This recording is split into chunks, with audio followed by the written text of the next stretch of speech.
Hello, America. Welcome to tonight's program on The Blaze. I'm David Barton, filling in for Glenn. Common Core. You've heard about it? And over the coming months, it'll be in the news even more as new parts of it continue to unfold. Common Core is not something that's going away, even though it sure needs to.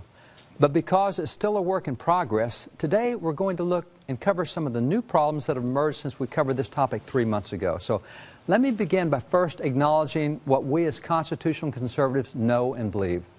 Our kids are one of America's most precious resources. Like snowflakes, God made each and every one of them unique. They all have different personalities, they all have different strengths and different interests and different skill sets. But our government education system today insists on treating them as if they're all just the same, trying to cram every one of them into a government-shaped and government-defined mold. And that's one of the underlying problems with Common Core. They want to make everybody look and think the same. Now, it's definitely true that there are certain minimum amounts of academic knowledge that every student needs in order to be a good citizen, but kids aren't even getting this academic knowledge at school today. And one of the biggest selling points from Common Core proponents is their claim of increased academic rigor in their standards. Yeah, maybe, but recent evidence sure seems to suggest otherwise. Look at this article. Notice this. Students in Kentucky were the first to undergo the Common Core testing regimen. The state adopted the standards in 2010. 1 year later, its student scores fell across the board by roughly a third in reading and math. And look at this headline. First empirical evidence, Common Core hurts Kentucky students. Now, there's also been other stories like this from other states, and so, yeah, maybe that's academic rigor, maybe it's not. But for anybody who truly is concerned about academic rigor, I suggest that you look backward. Did you know that until the early part of the 20th century, American kids finished school at 8th grade? That's as far as they went, not the 12 grades we have today. So talking about academic rigor, try answering a few exit questions from an 8th grade graduation test, and this is from Kansas in 1895, okay? Easy stuff, 8th grade. Grammar, number 1, give 9 rules for the use of capital letters. Anybody want to take a shot at that? Look at this one. Here's, name the parts of speech and define those that have no modifications. That's 8th grade in 1895. Well, let's move on from grammar. Let's move down to something like arithmetic. District number 33 has a valuation of $35,000. What is the necessary levy to carry on a school 7 months at $50 per month and still have $105 left over for incidentals? 8th grade math. Try this one. Find a bank discount on $300 for 90 days, no grace, at 10%. That's 8th grade math. Let's move from math and let's go on over to orthography. And orthography means, it means spelling and composition is what we would call it, spelling and writing. What's meant by the following terms? Alphabet, phonetic, orthography, etymology, syllabification. Next question. What are the following and give examples of each? Trigraph, subvocals, diphthong, cognate letters, and lingual. Again, 8th grade. Let's go over to geography and look at some questions in geography. Name all the republics of Europe and give the capital of each. What are you going to bet most folks can't even name the states of the United States and their capitals, but now we're doing the republics of Europe and all their capitals? And look at this geography question. Why is the Atlantic coast colder than the Pacific coast at the same latitude? You couldn't get out of 8th grade unless you could handle this. Now, this is academic rigor. I think we all agree that this constitutes academic rigor, and this is in 1895 without the benefit of calculators or computers. You see, back then, kids were actually required to use their brain. But in case you find these 8th grade questions to be a bit too hard, let's back up a bit more and try some 4th grade questions from 1862. Now, here's a 4th grade, notice this. This is in Chicago, 1862. You have 35 minutes for this test, 4th grade geography. Here's 4th grade questions. How many degrees of longitude are there? How many degrees wide are the temperate zones? Name the principal animals of the frigid zone. Look at this one. What portion of the people in the globe are pagans? What portion Christians? That's 4th grade stuff. You see, this old stuff represents true academic rigor. Education today is moving further and further away from it, and Common Core certainly seems to be contributing. And maybe part of the problem is the new teaching methods that are associated with teaching Common Core. Look at this clip from M.J. McDermott, a local television personality in Washington State. She's going to explain one of the crazy new ways that math is being taught there. Watch this.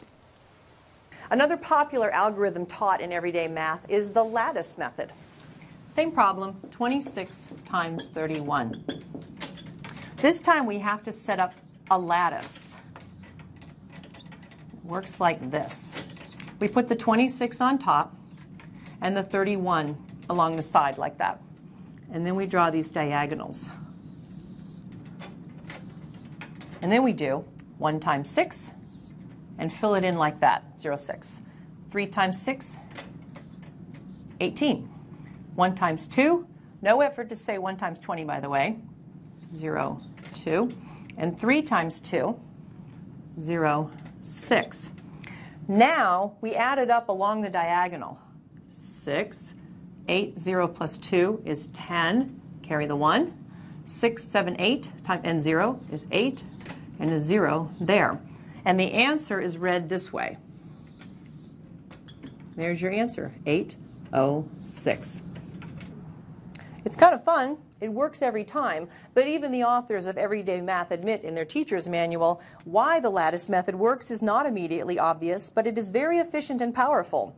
The principal disadvantages of the algorithm are that it is unfamiliar to many adults, i.e. parents, and making the lattice takes time.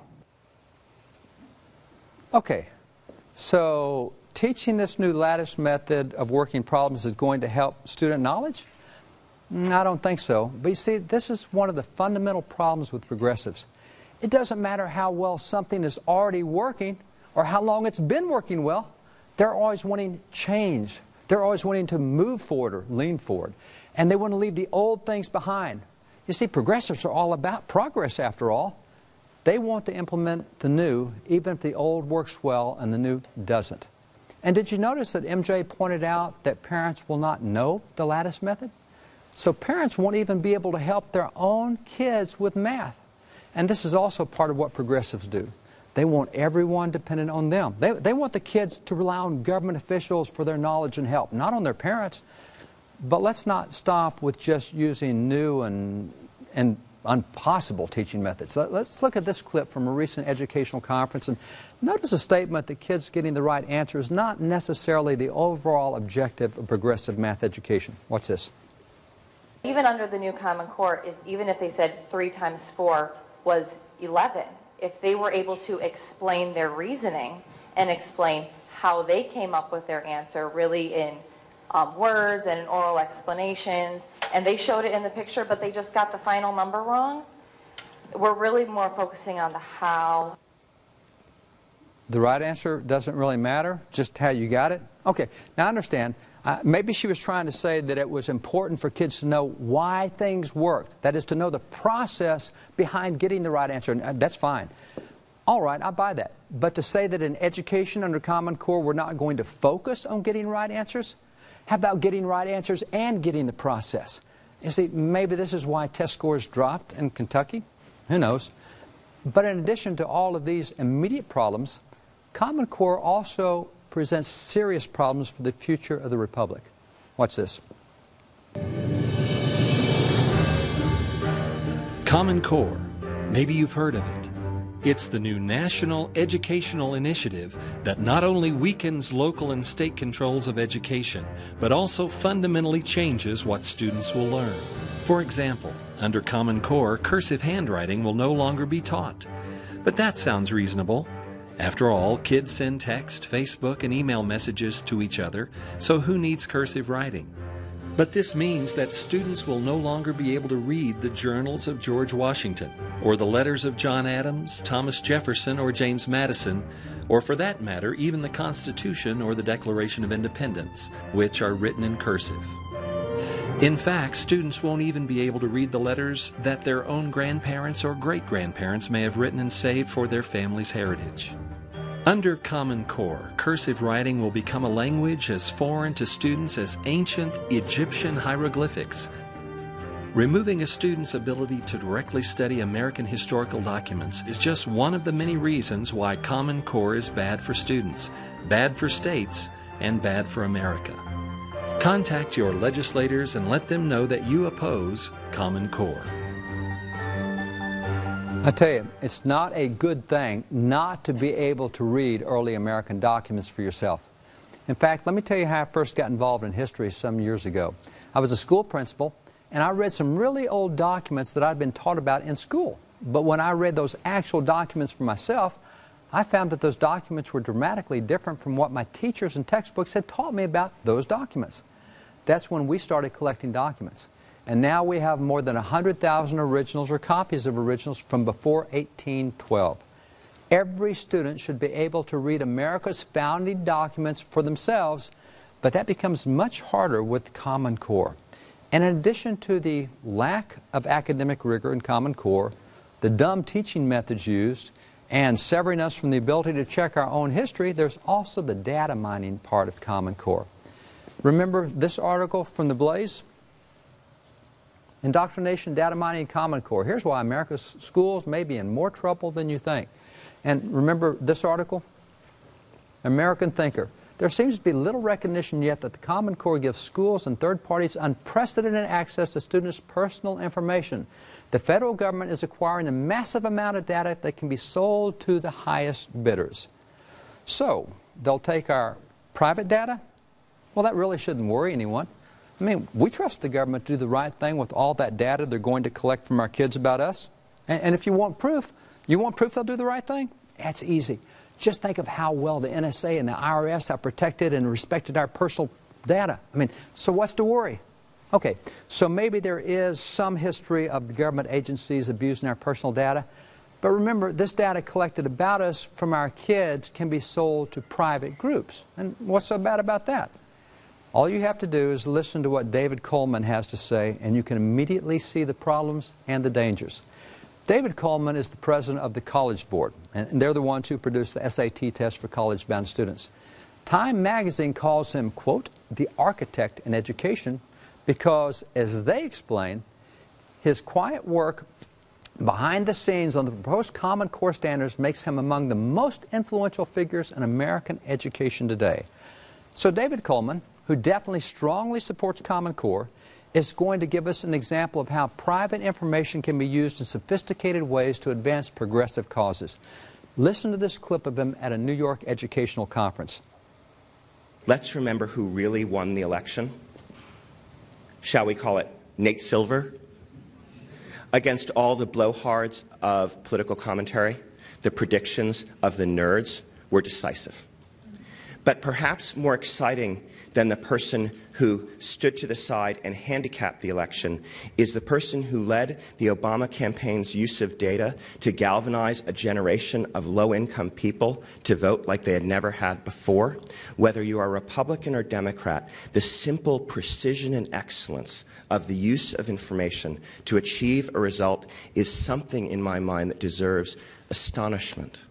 It means, again, that there is no force greater. Think about it. Think about it. Hundreds of millions of dollars spent on this campaign.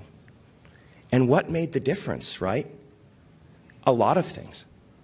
But this incredible precision and insight gained from data, not only knowing where people are, but testing various interventions, seeing what works, keeping focused on delivering them. That's not how I want my private information used. And I don't care whether it's for the Obama campaign or anybody else's campaign. I don't want the government collecting more information about me, and I especially don't want it done through my unsuspecting kids. Using our kids to push progressive agendas is despicable. Recall this story? The Los Angeles Unified School District will use a state grant to train teens to promote Obamacare to family members. Covered California, the state's health insurance exchange announced grants of $37 million to promote the nationally unpopular law. So, wait a minute, we're going to school to teach our kids to go home and promote a nationally unpopular law. We're using them to deliver the mechanism. This isn't right. And that's one of the potential problems that occurs with the data mining through Common Core. And by the way, Common Core understands that they're starting to take a beating from the public right now. So they've changed the name of their most recent product to, quote, Next Generation Science Standards. Now, it doesn't say Common Core, but it's still the same thing. We have a saying in Texas that you can put lipstick on a pig, but it's still a pig. Well, they dropped the name Common Core from the new science standards, but that's just their lipstick. So these are just a few of the problems with Common Core that have emerged in recent months, and there are certainly many others as well. And we'll keep you updated in coming programs, but today we're going to visit with some Common Core warriors who are standing tall for all of us.